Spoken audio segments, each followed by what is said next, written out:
Hi, my name is Tom and this is my vlog on Steven Spielberg for Celluloid and the different theories within his films. Steven Allen Spielberg was born on the 18th of December 1964 in Cincinnati, Ohio, in the United States. Spielberg has won many different awards, including Best Director for his films Schindler's List and Saving Private Ryan. He has also gone on to create many successful films such as E.T., War Horse and Munich. The three films that I'm going to be reviewing in this vlog are Saving Private Ryan, War Horse and Munich. Saving Private Ryan was released in 1998 and had the stars such as Tom Hanks, Tom Sizemore, Vin Diesel and Matt Damon in it. The film was estimated to make around $30.5 million in the opening weekend in the US alone. The film was also estimated to be created on a budget of around $70 million. War Horse, released in 2011, stars actors such as Jeremy Irvine, Peter Mullin, Emily Watson, Tom Hiddleston and Benedict Cumberbatch. This film was estimated to make around $7.5 million in the opening weekend in the US. And this film also was estimated to be created on a budget of around $66 million. Munich, released in 2005, stars actors such as Eric Bana, Daniel Craig, Kieran Hines and Matthew Kazovic. This film was estimated to make around $6 million in the opening weekend of the USA, and such as Saving Private Ryan was estimated to be created on a budget of around $70 million. Spielberg had quite an interesting upbringing, having to move house a lot due to his father's job. He was originally born in Cincinnati and moved across throughout Ohio. Spielberg was the eldest child and one of four. He was the only boy. His other siblings have gone on record to say that he was clearly the parents' favourite and was occasionally spoiled. Spielberg has many different cultural and political views, such as he is a devoted Jew. In his childhood, religion never meant much to him. Spielberg's Jewish background and following of the Democrat Party may have influenced his way of directing, because of the motions that the Democrats would want to put forward to get into Congress, and also being Jewish would have hindered his directing, because there may be certain times of the year which he'll be unable to film, or certain activities that he will be unable to include within his films because of his religion. Also, the political views, he could influence them because he could get their mantra and what they would like to promote out there to the people through film.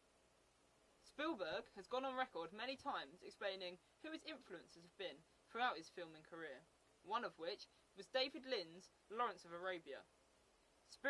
Spielberg has called this film the film that set him on his way. This film has clearly influenced many of Spielberg's films with the similarities that he uses, such as Emperor of the Sun, Schindler's List and also Bridge of Spies. Many different themes that go on throughout Spielberg's films, which include family problems, such as Spielberg's parents split up when he was 19, and this clearly affected him through the early parts of his career, with characters running away from fatherhood and family, such as in the Indiana Jones trilogy. All three films that I'm going to be looking at all come to the same genre of drama. There are many different types of drama films. These include costume drama, political drama, courtroom drama and comedy dramas.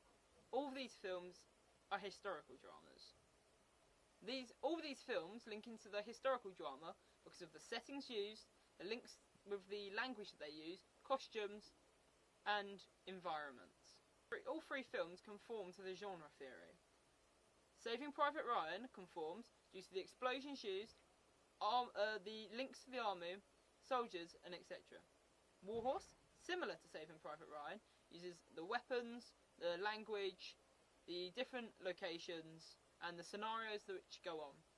Munich, set in a different era to Saving Private Ryan and War Horse, links to the genre through its use of authentic locations and being linked to real life events which gone on in recent times. This can be described as Auteur's theory. This is an example where Spielberg likes to include certain things within all of his films which makes you feel like you know you are watching a Spielberg film. One of these is where the character, for example, would spot something out a window. was very first seen in Jaws, which was directed by Spielberg, and then this continues throughout all the rest of his films. Spielberg's films conform to props theory. Saving Private Ryan, the hero would be Captain Miller, the villain, the Nazis, the donor, the US Army, the dispatcher again would be the US Army, the helper would be Captain Miller's squad that went out to get Private Ryan, and the princess, as such, the Private Ryan himself. Spielberg also uses Todorov's theory of the 3 steps to his advantages. Warhorse, this is evident because at the start of the film, the positive of the horse harrowing the ground and producing the crop for that year, throughout being the underdog. This also known as the equilibrium theory. The middle of the film is where the equilibrium happens. In Warhorse, it would be when Joey, the horse, is sold to the army, and then throughout his whole career within the army up until the end. At the end of the film is where the enigma is resolved. And this is where Joey is reunited with Albert, and they live on together. Spielberg also uses Strauss's binary theory in the film to play his characters off against each other. For example, this would be evident in Saving Private Ryan. The USA versus the Nazis, Warhorse, the British versus the Nazis, and Munich, the Secret Service versus the terrorists. To conclude, I personally enjoy many different Spielberg films, but some of them not so much. Saving Private Ryan is one of the best films I think I've ever seen, and Spielberg did a really good job on that, as well as with Warhorse, which has to be up there with one of my favourite films. Although Munich didn't enjoy as much, but is still a very good film. Thank you for watching.